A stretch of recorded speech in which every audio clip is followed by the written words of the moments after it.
Thakkar college of arts and science के dean Satyabhama Randhawa को शिक्षा मंत्रालय ने शिक्षक दिवस पे टीचर्स ऑनर्ड अवार्ड देने की घोषणा की है। सत्यभामा रंधावा ने अपने योगदान से न सिर्फ अपने कॉलेज को एक ऊंचे मकाम पे पहुंचाया है, बल्कि अपनी काबिलियत के बल पे उन्होंने कई उपलब्धियां भी हासिल की है। ठक्कर कॉलेज के head of trustees Himanshu Thakkar ने अपना बयान सोशल नेटवर्किंग साइट पे पोस्ट करते हुए लिखा है कि उन्हें गर्व है कि Thakkar college of arts and science के डीन सत्यभामा रंधावा उनके शिक्षा संस्थान से जुड़ी हुई है।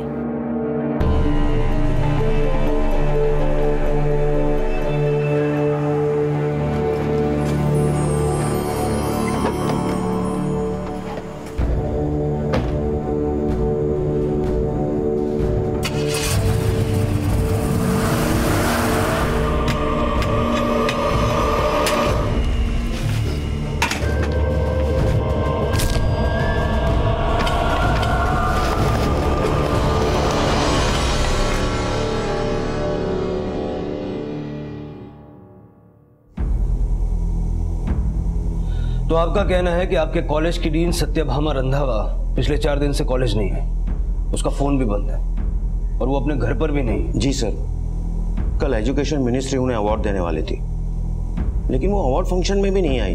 तो हमने सोचा कि आपको इन्फॉर्म कर देना चाहिए, क्योंकि कोई ऐसे मौके पर एब्सेंट कैसे हो सकता है। उनकी फैमिली कहाँ है? सर, सत्यभामा डिवोर्सी है और उनकी एक बेटी है रूही, हमारी कॉलेज में पढ़ती है। पापा, मैं यहाँ अकेले नहीं रुकने वाली।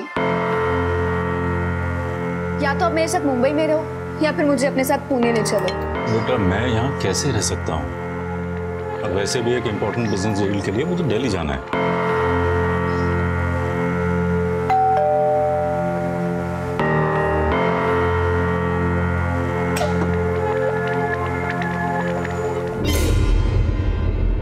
संदेश जी, सत्यभामा पिछले 4 दिन से कॉलेज नहीं गई, वो अपने घर पे भी नहीं है, उसका फोन भी बंद है। लेकिन कॉलेज अथॉरिटीज से हमें पता चलता है, आपसे नहीं, कि वो लापता है। नहीं सर, वो लापता नहीं है, अपनी मर्जी से कहीं गई। कहाँ? ये नहीं पता, लेकिन उन्होंने जाने से पहले मुझे एक मेल किया था। कैसा मेल?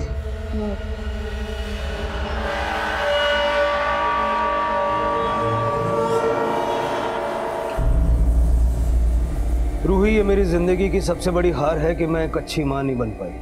मैं अपने आप को इतना छोटा महसूस कर रही हूँ कि किसी से नजरें मिलाने की हिम्मत नहीं जुटा पा रही, इसलिए मैं सबसे दूर जा रही हूँ। कब लौटूंगी ये भी नहीं जानती। मेरी फिक्र मत करना, अपना ख्याल रखना। तुम्हारी माँ। सर, एक्चुअली जब मेरा और सत्यभामा का डिवोर्स हुआ था तो Ruhi was hardly 9 years old। अब 19 साल की है। इसकी इच्छा है कि वो अपनी माँ के साथ नहीं, अपने पापा के साथ रहे। तो बस इसी बात से हर्ट होकर वो हर्ट नहीं, वो मुझे इमोशनली ब्लैकमेल कर रही है ताकि मैं अपना फैसला बदल दूं। तुम अपनी माँ के साथ क्यों नहीं रहना चाहती? अब तक मैं उन्हीं के साथ तो रह रही थी, लेकिन अब मुझे पापा के साथ रहना है। सत्यभामा जा कहाँ सकती है? No idea sir. Sakshi, Sakshi, Sakshi, Sakshi, Sakshi, Sakshi, साक्षी।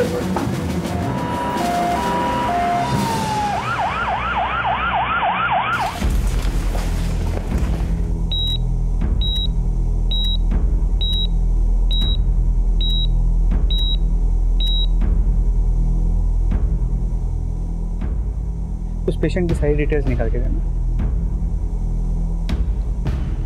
सर, आत्महत्या की कोशिश करने वाली लेडी का नाम साक्षी त्रिवेदी, वो ठक्कर कॉलेज में असिस्टेंट प्रोफेसर, कांदिवली में अपने मंगेतर आकाश दीक्षित के साथ रहती है, वो भी उसी कॉलेज का प्रोफेसर है।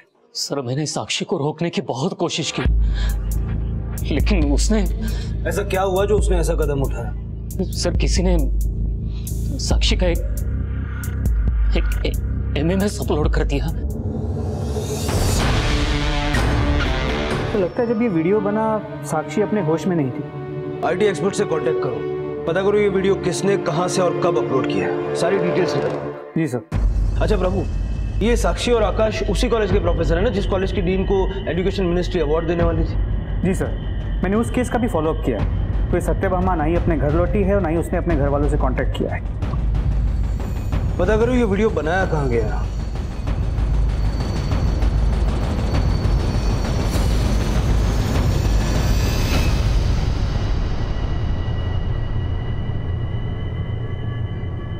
वो वीडियो यही तुम्हारे बेडरूम में बना है। नहीं, ये वीडियो तुमने ही तो। नहीं सर, मैं साक्षी से शादी करने वाला हूँ। अपनी फियांसे के साथ मैं ऐसा क्यों करूंगा? अगर तुम कुछ नहीं जानते तो साक्षी तो जानती होगी। कुछ बताया उसने? सर, साक्षी ने मुझे बात करने तक का मौका नहीं दिया। मतलब? सर, कल रात हमारे कलीग ने इस वीडियो के बारे में बताया।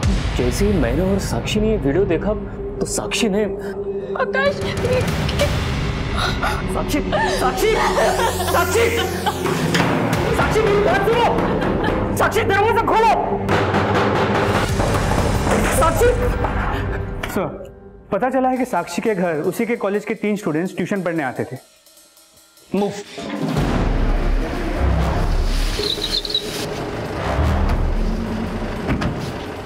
बुरा मत देखो, बुरा मत बोलो, बुरा मत सुनो। तुम तीनों ऐसे दिखा रहे हो जैसे तुम लोग बहुत ही डिसिप्लिन हो, लेकिन अगर पता चला ये कांड तुम में से ही किसी ने किया है तो।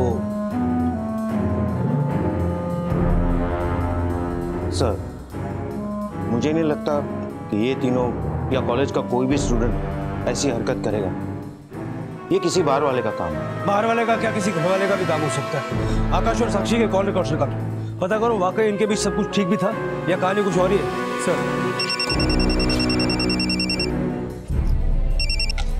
हाँ गौतम, ठीक है सर। साक्षी को होश आ गया।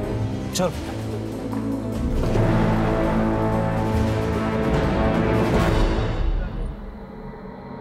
नहीं सर, आकाश ऐसा नहीं कर सकता। मुझसे बहुत प्यार करता है। तो फिर ऐसा कौन हो सकता है जो तुम्हारे ही घर में तुम्हारा वीडियो बना दे और तुम्हें पता ही ना चले? हमें पता चला है कि कुछ मेल स्टूडेंट्स तुम्हारे पास ट्यूशन पढ़ने आते हैं। कहीं ये काम उनमें से किसी का? सर, मुझे कुछ नहीं पता, और आप प्लीज इस वीडियो के बारे में किसी से कोई बात मत करिए। It's a request sir. मेरी बहुत बदनामी हो रही है सर।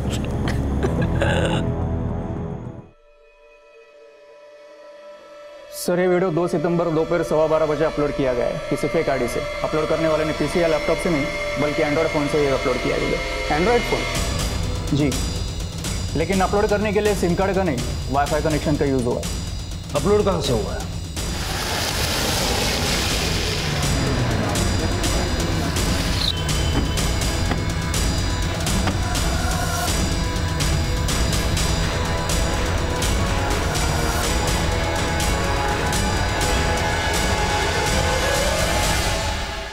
सर, ये वाईफाई कनेक्शन तो स्टूडेंट्स लाइब्रेरी का है, लेकिन आप ये सब। साक्षी का वीडियो यहीं से, इसी कॉलेज से अपलोड हुआ है। क्या लाइब्रेरी में सीसीटीवी कैमरास हैं? जी सर। मुझे अब भी सारा फुटेज देखना है। जी।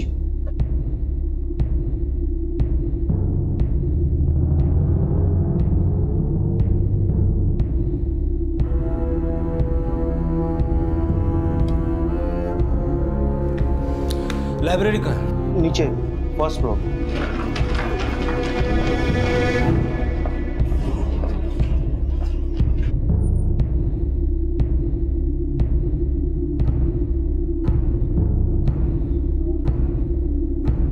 देखते हैं नेटवर्क कहां तक पकड़ता है।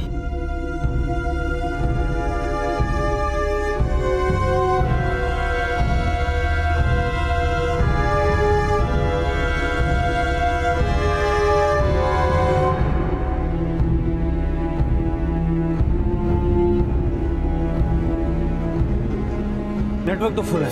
कैंपस में चल के देखते हैं कहां तक नेटवर्क मिलता है।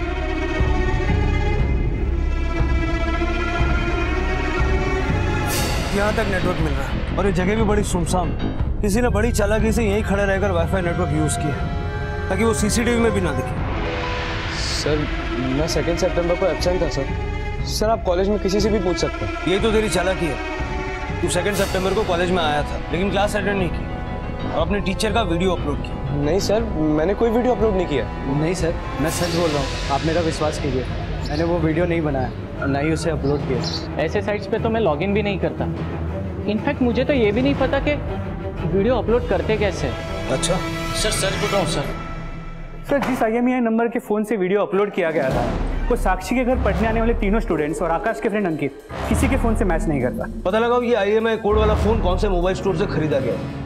सर ये साक्षी त्रिवेदी ओरिजिनली अहमदाबाद से, 1 साल पहले इसने कॉलेज ज्वाइन किया और करीब 3 महीने पहले इसकी सगाई हुई आकाश दीक्षित के साथ, और उसके बाद ये आकाश के साथ उसी के फ्लैट में रहती है, लेकिन दोनों के बीच कोई झगड़े या अनबन की कोई खबर नहीं है। आकाश और साक्षी के कॉल रिकॉर्ड्स में कुछ सस्पिशियस निकला? सर हमने आकाश के कॉल रिकॉर्ड्स को चेक किया तो पता चला कि उसके और उसके कॉलेज की डीन सत्यभामा के बीच अक्सर बातें हुआ करती, और करीब 3 महीने पहले तक उनकी मोबाइल की लोकेशन अक्सर सत्यभामा के घर की ही हुआ करती थी। सर एक बात और पता चली, सत्यभामा की बेटी रूही भी 2 महीने पहले तक रुपेश, मानव और प्रतीक के साथ साक्षी के घर ट्यूशन पढ़ने जाती थी।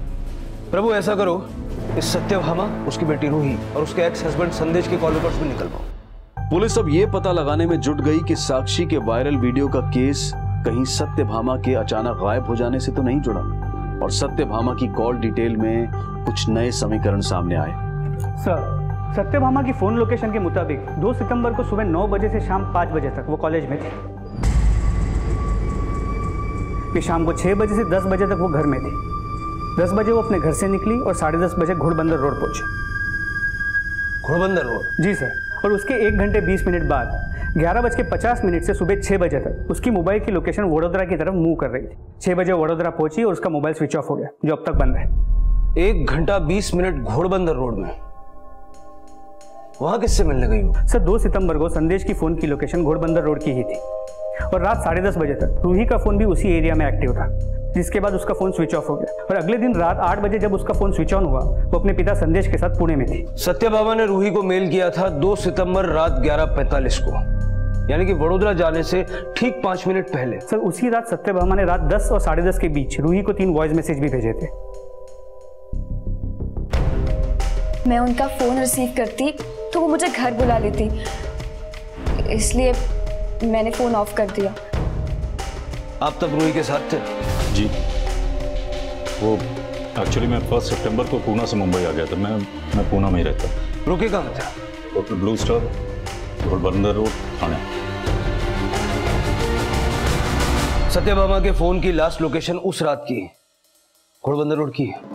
लेकिन सर सत्यभामा हमारे साथ नहीं थी, और वैसे भी मैं और रूही उसी रात पूना वापस चले गए। माना कि रूही सत्यभामा से बात नहीं करना चाहती थी, लेकिन आप तो उससे बात करके उसको अश्योर कर सकते थे ना। फैक्ट ये है कि मैं सत्यभामा से बहुत कम बात करता हूँ, जब वो गुस्से में होती है तब तो बिल्कुल भी नहीं। आपको कैसे पता वो गुस्से में थी? क्योंकि मैं हमेशा के लिए पापा के साथ पुणे जा रही थी, लेकिन वो जबरदस्ती मुझे रोकना चाहती थी। तुम कहीं नहीं जाओगी और तुम वही करोगी जो मैं तुम्हें कहूंगी। मैं आपके साथ नहीं, पापा के साथ रहूंगी, समझी आप? रूही, रूही रुको, रूही प्लीज बेटा, रूही। साहब मुझे नहीं पता कि मैडम और रूही में झगड़ा क्यों हुआ, लेकिन हाँ उस रात पहले रूही गई, फिर थोड़ी देर बाद मैडम भी चली गई। उस दिन बहुत गुस्से में लग रही थी साहब। वो हमेशा मुझ पे गुस्सा करती, ये मत करो, यहाँ मत जाओ, उससे मत मिलो। लेकिन अब मैं एक अडल्ट हूँ, मुझे अपने फैसले लेने का पूरा हक है। और जब मैंने पापा के साथ रहने का फैसला लिया तो बस एक मेल करके वो ये साबित करना चाहती है कि वो गिल्ट में है। तुम्हारी माँ पिछले 2 हफ्तों से लापता है, तुम्हें उनकी जरा भी फिक्र नहीं। फिर मैं भी तो अपने लेवल पर उसको ढूंढने की कोशिश कर रहा हूँ। वडोदरा में पता किया? वडोदरा 3 सितंबर को सत्यभामा का फोन वडोदरा में बंद हुआ। वहां कोई दोस्त या रिश्तेदार है उसका? नहीं। लगता है तुम अपनी माँ के बारे में अपने पापा से ज्यादा जानती हो। हाँ, पापा और उनका रिश्ता तो सिर्फ 10 साल का था, लेकिन मैं 19 साल से उनको झेल रही हो। बोल दो, क्योंकि मुझे वैसे भी महसूस नहीं हो रहा कि तुम अपनी माँ से प्यार करती हो। प्यार तो वो भी नहीं करती थी मुझसे। जब मैं 9 साल की थी तो उन्होंने मुझे मेरे पापा से अलग कर दिया। रूही, तुम प्रोफेसर साक्षी के पास ट्यूशन पढ़ने जाती थी? हाँ। तो छोड़ क्यों दी? ट्यूशन क्या, मैंने तो कॉलेज भी छोड़ दिया। मुझे इस शहर में रहना ही नहीं है।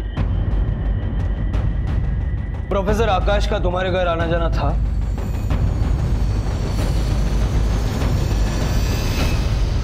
सर सत्यभामा सिर्फ मेरा आतिथ्य थी, लेकिन अब मैं साक्षी से शादी करने वाला हूँ। शादी तो तुम सत्यभामा से भी करने वाले थे। एक वक्त था जब हम एक दूसरे से प्यार करते थे। मैं उससे शादी भी करना चाहता था। तो की क्यों नहीं? क्योंकि वो शादी नहीं करना चाहती थी।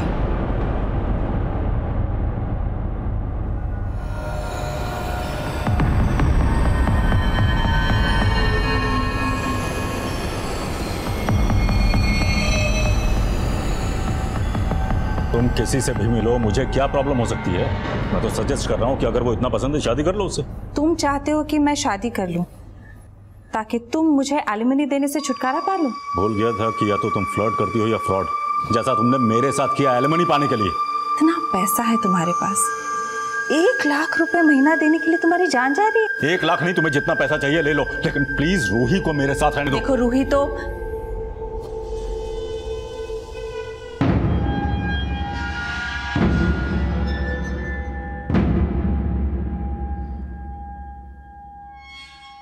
आकाश प्लीज गलत मत समझो। कब शादी कर रही हो? तुम अभी भी मेरे प्यार पे शक कर रहे हो। मैं अब भी तुम्हें मौका दे रहा हूँ। बीवी बनाना चाहते हो ना तुम मुझे? ठीक है, बस थोड़ा वक्त दे दो। मैंने उसे बहुत वक्त दिया सर, लेकिन एक दिन उसने खुद मुझे उस रिश्ते से आजाद कर दिया। मुझे नहीं लगता कि रूही हमारे इस रिश्ते को समझ पाएगी। क्यों नहीं समझ पाएगी?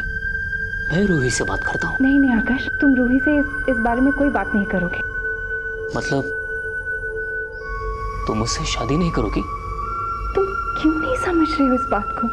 अगर हम दोनों ने शादी कर ली तो मैं रूही को खो दूंगी। सर मुझे लगा कि मैं उस रिश्ते में फंसता जा रहा हूँ, और एक दिन साक्षी मेरी जिंदगी में आई। लेकिन सत्यभामा से तुम्हारा मिलना जुलना तो अभी तक बरकरार था। सर हम लोग दोस्त थे और हमेशा रहेंगे।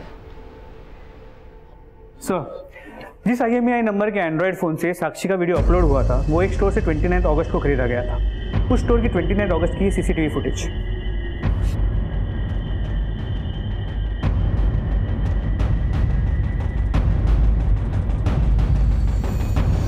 सर मानता हूँ कि वो वीडियो मैंने अपलोड किया था, लेकिन सच कहता हूँ सर, वो वीडियो मैंने नहीं बनाया सर, वो वीडियो रुपेश ने बनाया था। मैंने तो बस उस वीडियो को मॉडिफाई किया था सर।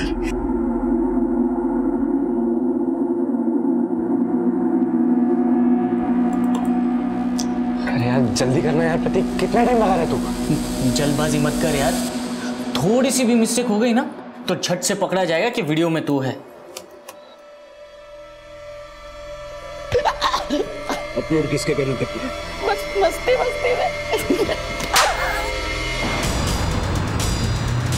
ठीक है, रुपेश का एड्रेस SMS का।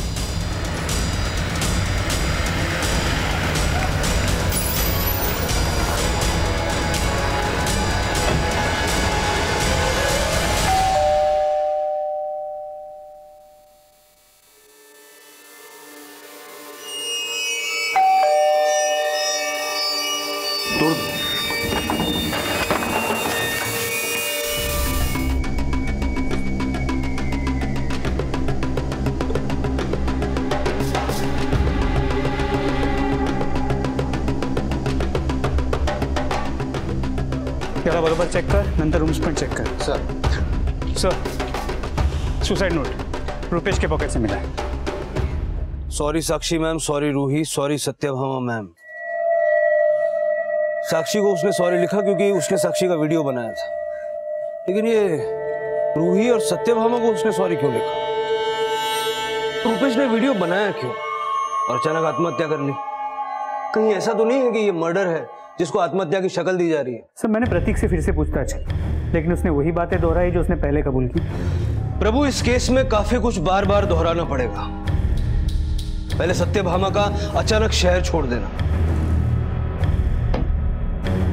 साक्षी का वीडियो वायरल होना, और अब ये रुपेश भी घोड़बंदर में ही रहता ना? जी सर। तो ऐसा तो नहीं कि सत्यभामा उस रात रुपेश से मिलने गई, संदेश से नहीं। रुपेश के सुसाइड के नोट में साक्षी के अलावा रूही और सत्यभामा को भी सॉरी लिखा गया था। ऐसा करो, इस रुपेश के पुराने एग्जाम के नोट्स निकलवाओ, इस सुसाइड नोट के साथ उसके हैंडराइटिंग मैच करवाओ, और रुपेश के कॉल रिकॉर्ड्स रूही और सत्यभामा के कॉल रिकॉर्ड्स के साथ क्रॉस वेरीफाई करो। सर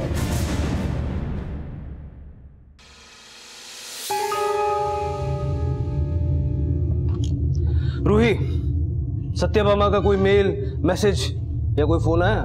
आपने सिर्फ ये पूछने के लिए मुझे बुलाया? नहीं, तुम्हारे बॉयफ्रेंड का सुसाइडल केस डिस्कस करना था। मेरा कोई बॉयफ्रेंड नहीं। लेकिन तुम्हारे फ्रेंड्स का कहना है कि तुम्हारा और रुपेश का अफेयर था। तुम्हारे call records, messages, social networking sites पर अपडेट्स, फोटोज, इससे तो हाँ, रुपेश मेरा बॉयफ्रेंड था, लेकिन ब्रेकअप हो गया। क्यों हुआ ये बताओगी? मम्मी की वजह से। गिफ्ट्स तो बहुत अच्छे हैं, लेकिन किस खुशी में? एक्चुअली मैं रहने दो। जो तुम बोलना चाहते हो ना, पहले मैं ही बोल देती हूँ।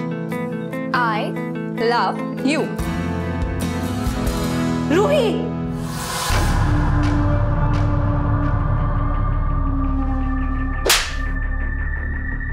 मम्मी ने रुपेश को मारा ही नहीं, उसे रस्टिकेट करने की धमकी दी। अगर मैं रुपेश से ब्रेकअप नहीं करती तो वो उसका करियर बर्बाद कर देती। रूही, तुम जानती हो तुम्हारी साक्षी मैम के साथ वीडियो में जो लड़का था रुपेश ही था। वीडियो भी उसी ने रिकॉर्ड किया। नहीं सर, रुपेश ऐसा नहीं कर सकता। आपको जरूर कोई गलतफहमी हुई है। रूही, तुम सचमुच कुछ नहीं जानती या ना जानने का दिखावा कर रही हो? मैं कोई दिखावा नहीं कर रही। 2 महीने पहले तुमने ट्यूशन छोड़ा, रुपेश से मिलना भी उससे पहले बंद किया होगा, लेकिन उसके बाद भी सत्यभामा अक्सर रुपेश को फोन करती थी। कहीं ऐसा तो नहीं कि? मुझे नहीं पता वो रुपेश को क्यों फोन करती थी। जब वो आए तब उनसे पूछ लेना। सर, संदेश ने 1 सितंबर को घोड़बंदर रोड के ब्लू स्टार होटल में दोपहर के 2 बजे चेक इन किया। वो 2 सितंबर की रात 10 बजे चेकआउट किया, लेकिन ना रूही उस होटल में गई ना सत्यभामा। प्रभु, कहीं ऐसा तो नहीं कि रूही उस रात पुणे जाने से पहले रुपेश के घर गई हो और रूही और सत्यभामा की झगड़े की वजह संदेश नहीं रुपेश हो? संदेश, रूही और सत्यभामा की मेड कमली, इन तीनों पे नजर रखो। मुझे लगता है इन तीनों ने गलत बयानी की है। और 2 सितंबर की रात को मुंबई से वडोदरा तक के हर टोल नाके का फुटेज मंगवाओ। चेक करो कि सत्यभामा वाकई वडोदरा गई थी या सिर्फ उसके फोन को ट्रैवल करवाया गया। सर,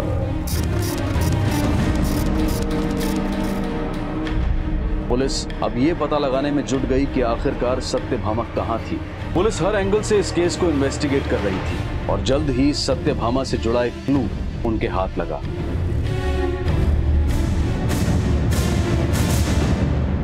सर, 2 सितंबर की रात से 3 सितंबर की सुबह तक सत्यभामा की कार मुंबई से वडोदरा के बीच के हर टोल नाके से गुजरी थी।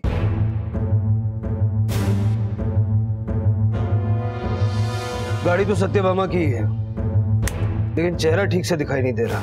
इस गाड़ी ने वडोदरा के आगे कोई टोल नाका क्रॉस किया? नहीं सर। सर, पता चला कि सत्यभामा की मेड कमली ने 3 दिन पहले श्रीहरि ज्वेलर्स से 2.5 लाख की ज्वेलरी खरीदी थी।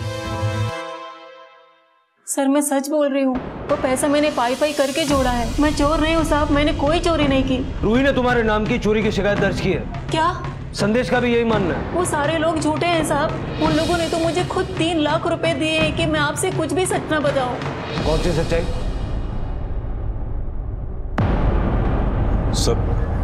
सर, मैं नहीं चाहता था कि वो बात आपको पता चले, क्योंकि उससे सत्यभामा ही नहीं, मेरी रूही, हम सबकी बदनामी होती सर। बस इसीलिए पैसे दिए थे कमली को चुप रहने के लिए। चुप रहने का कोई फायदा नहीं, कमली हमें सब बता चुकी है। 2 सितंबर की रात को तुम्हारे और सत्यभामा के बीच के झगड़े की वजह तुम्हारे पापा नहीं, रुपेश था। आप इतना गिर गई, रुपेश को मजबूर करके आपने उससे इतना घिनौना काम करवाया। रुपेश तुम्हें मेरे खिलाफ भड़का रहा है। वो लड़का सही नहीं है, इसलिए मैंने तुम्हें उससे दूर करवाया था। बुरी आप हैं, इतनी बुरी कि मुझे आपसे बात करते हुए घिन आ रही है। तो तुम सत्यभामा को इसीलिए कोस रही थी कि रुपेश ने साक्षी का वीडियो सत्यभामा के कहने पे बनाया? ये बात तुम्हें रुपेश ने बताई?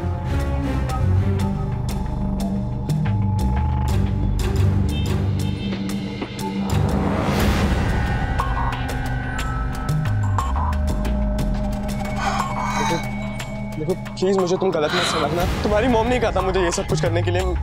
मैंने जानबूझकर नहीं किया। फिर रुपेश ने मुझे बताया मम्मी ने उसे ये वीडियो बनाने के लिए कैसे चीट किया।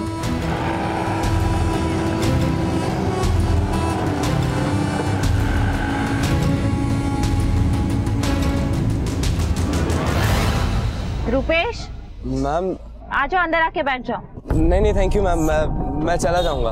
आ जाओ, कम।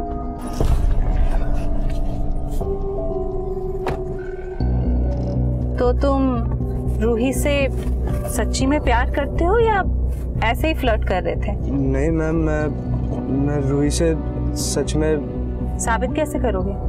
मैं कुछ समझा नहीं, आप क्या कह रही हैं? मैं तुम्हें एक मौका देती हूँ। तुम अगर रूही के साथ ये रिलेशनशिप कंटिन्यू करना चाहते हो तो तुम्हें मेरा एक काम करना होगा। काम करना होगा?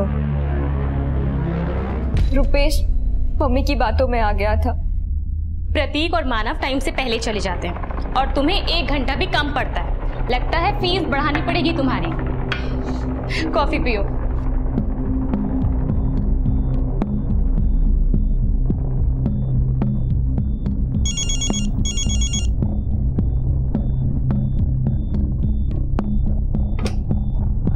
हेलो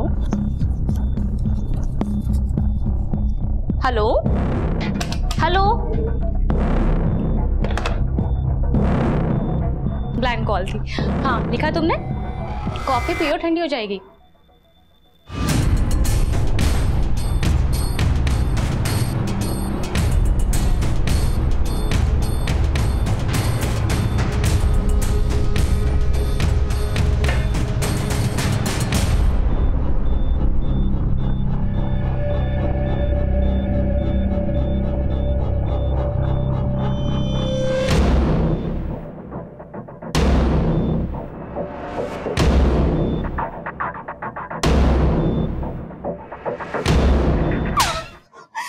मम्मी ने कहा और तुमने मान लिया, और तुम्हें लगता है ये सब करने के लिए मैं तुम्हें प्रेज करूंगी? मुझे पाने के लिए तुमने साक्षी मैम के साथ। रुपेश ने बताया कि वो वीडियो पहले ही मम्मी को दे चुका था और उन्होंने ये डीवीडी। Oh good. और ये लो तुम्हारे काम की कीमत। नहीं मैम, नहीं चाहिए मुझे।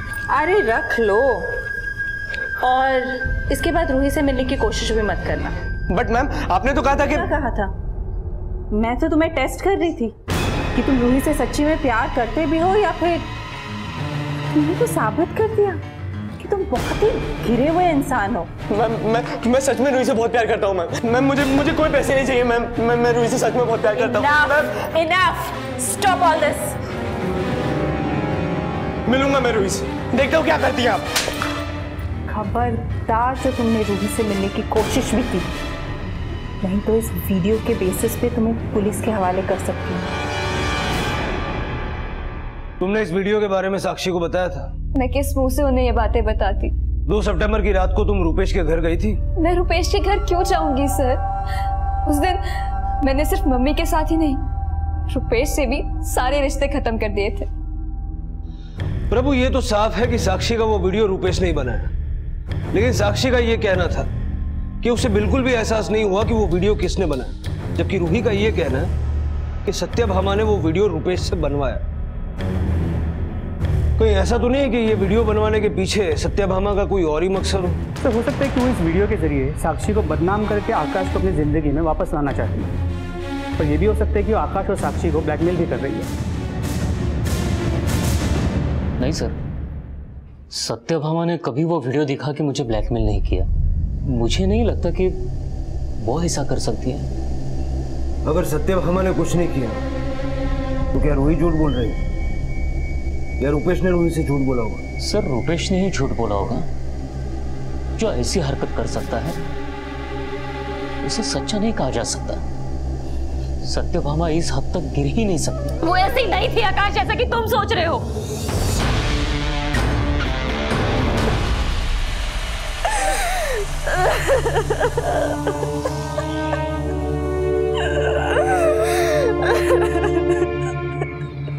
ये वीडियो सत्यभामा ने मुझे दिखाया था।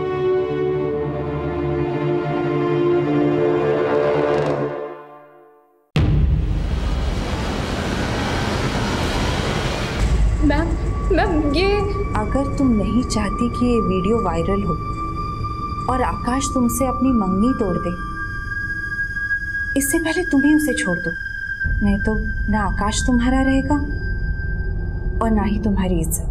मैम प्लीज ऐसा मत कीजिए मैम, प्लीज मैम, ये वीडियो मैम प्लीज। आकाश सिर्फ मेरा है और मैं तुम्हें हम दोनों के बीच नहीं आने दूंगी। वो वीडियो देखते ही मैं समझ गई थी कि रुपेश ने मेरे साथ। तो तुमने पुलिस कंप्लेंट क्यों नहीं की? बहुत डर गई थी। मैं ये बात आकाश को भी नहीं बता पा रही थी क्योंकि मुझे डर था कि आकाश मुझे गलत ना समझ बैठे। इसीलिए मैंने सत्यभामा को बोल दी कि मैं आकाश से सगाई तोड़ दूंगी। फिर भी मेरा वीडियो अपलोड हो गया।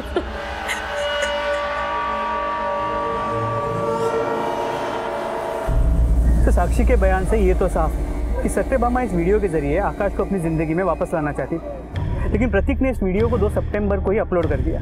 जब सत्यभामा को पता चला तो वो घबरा गई कि कहीं वो फंस ना जाए, इसीलिए शायद शहर छोड़ के भाग गई। लेकिन 2 सितंबर की रात को वो घोड़बंदर रोड पर करीब 1.5 घंटा रुकी थी। क्यों और किसके साथ? तो मुझे तो लगता है वो तब रुपेश के ही घर गई होगी अपना गुस्सा निकालने कि उसने रूही को सारी सच्चाई क्यों बताई।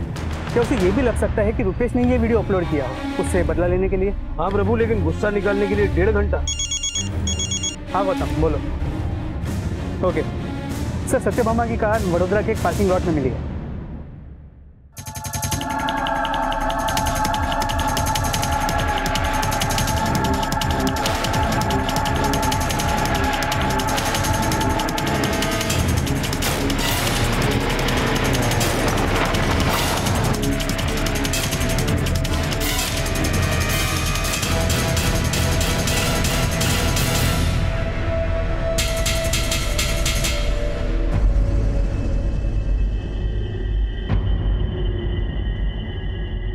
इस पार्किंग लॉट के अटेंडेंट तुम ही हो? जी सर। ये गाड़ियों की रिकॉर्ड्स कैसे मेंटेन करते हो? सर हम सब ये रजिस्टर में लिख लेते गाड़ी कब आती है कब जाती है। ये गाड़ी का रिकॉर्ड बताओ। सर ये गाड़ी 3 सितंबर सुबह 6 बजे आई थी और सर इसे कोई लेने भी नहीं आया अब तक। किसी औरत ने पार्क की थी ये गाड़ी? सर ठीक से याद नहीं, लेकिन कोई औरत ही थी। सर रुपेश की पोस्टमार्टम रिपोर्ट, मौत गला घुटने की वजह से हुई है। बॉडी पे कहीं भी खरोच या मारपीट के कोई निशान नहीं थे। प्रभु अगर ये सुसाइड है तो रुपेश के सुसाइड नोट में साक्षी और रूही को सॉरी बोलना तो समझ में आता है, लेकिन उसने सत्यभामा को सॉरी क्यों लिखा? रूही के बयान के मुताबिक सत्यभामा ने हमेशा रुपेश के साथ गलत किया, फिर उसने सत्यभामा को सॉरी क्यों लिखा? नहीं ऐसा तो नहीं कि उसी ने सत्यभामा के साथ? तुरंत फॉरेंसिक टीम को रुपेश के घर पे बुलाओ।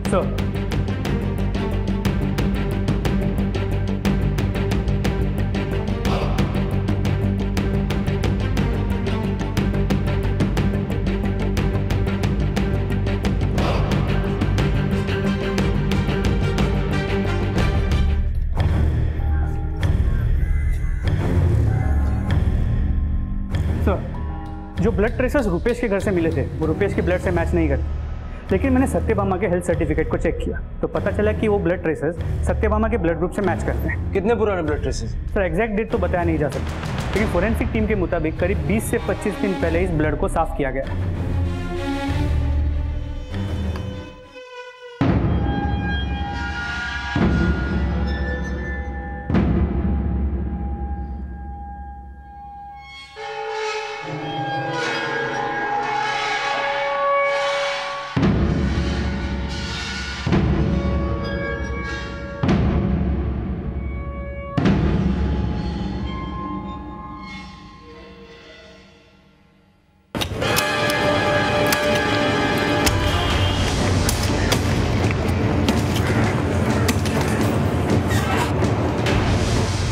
रुक जाओ।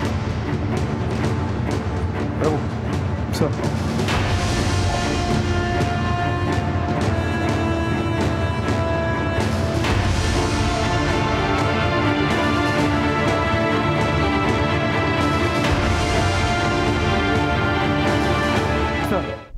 डीएनए टेस्ट से ये साफ हो गया है कि बॉडी सत्यभामा की ही थी, पर पोस्टमार्टम रिपोर्ट के मुताबिक हत्या का समय 2 सितंबर की रात करीब 11:15 बजे का था। अगर रात 11:15 बजे सत्यभामा का मर्डर हो गया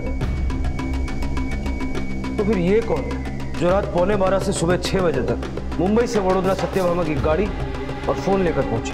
नहीं, मैंने किसी का मर्डर नहीं किया। तुमने सिर्फ सत्यभामा का ही मर्डर नहीं किया, अपने पापा के साथ मिलकर रूपेश को भी फांसी लटका दिया, क्योंकि वीडियो अपलोड होने के बाद अगर रूपेश पकड़ा जाता तो तुम्हारे सत्यभामा के मर्डर की कहानी भी सामने आ जाती। सर, आप बेकार में शक कर रहे हैं, हमने ऐसा कुछ नहीं किया। इस केस में पुलिस की थ्योरी बार बार बदल रही थी और क्राइम इतनी प्लानिंग के साथ किया गया था कि अपराधी के खिलाफ सबूत जुटाने में पुलिस को खासी दिक्कत का सामना करना पड़ रहा था। पर फिर एक ऐसा बारीक सुराग मिला जिसने इस केस को सही दिशा दे दी। 2 सितंबर की रात को तेरे फोन का लोकेशन तेरे घर का था, लेकिन 3 की सुबह 11 बजे वलसाड़ के एटीएम से तूने विड्रॉल कैसे किया? सर, वो मेरा एटीएम कार्ड खो गया था। मैंने उसी दिन बैंक में कंप्लेंट भी रजिस्टर करवाई थी। आप चाहे तो चेक कर सकते हैं सर। वलसाड़ एटीएम की सीसीटीवी फुटेज चेक कर ली। वडोदरा से मुंबई लौटते हुए तेरे एटीएम कार्ड से तूने नहीं, साक्षी ने पैसे विड्रॉ किए थे।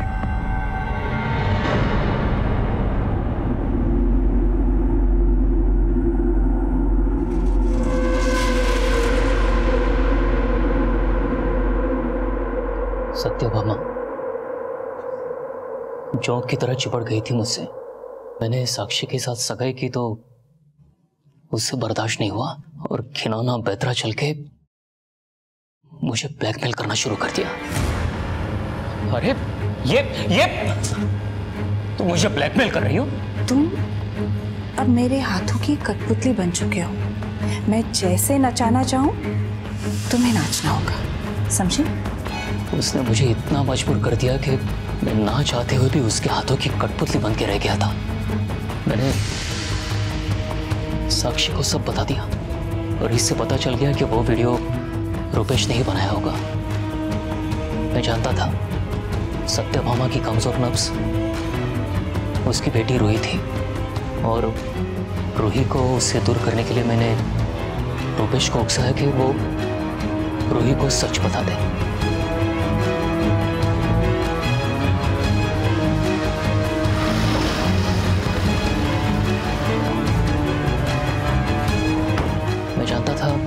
सत्यभामा अपना गुस्सा रूपेश पे उतारने जरूर आएगी। तुम्हारी हिम्मत कैसी हुई रूही को सब कुछ बताने की? हाँ?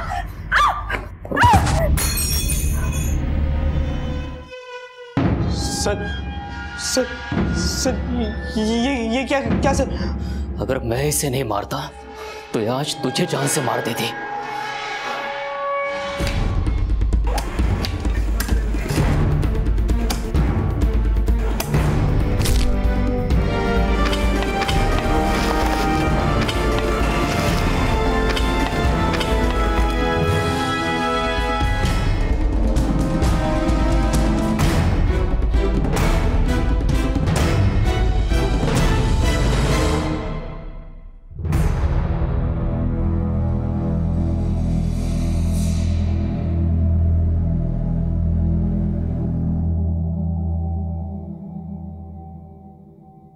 इंसान का एक गलत फैसला एक पल में उसकी जिंदगी तबाह कर सकता है।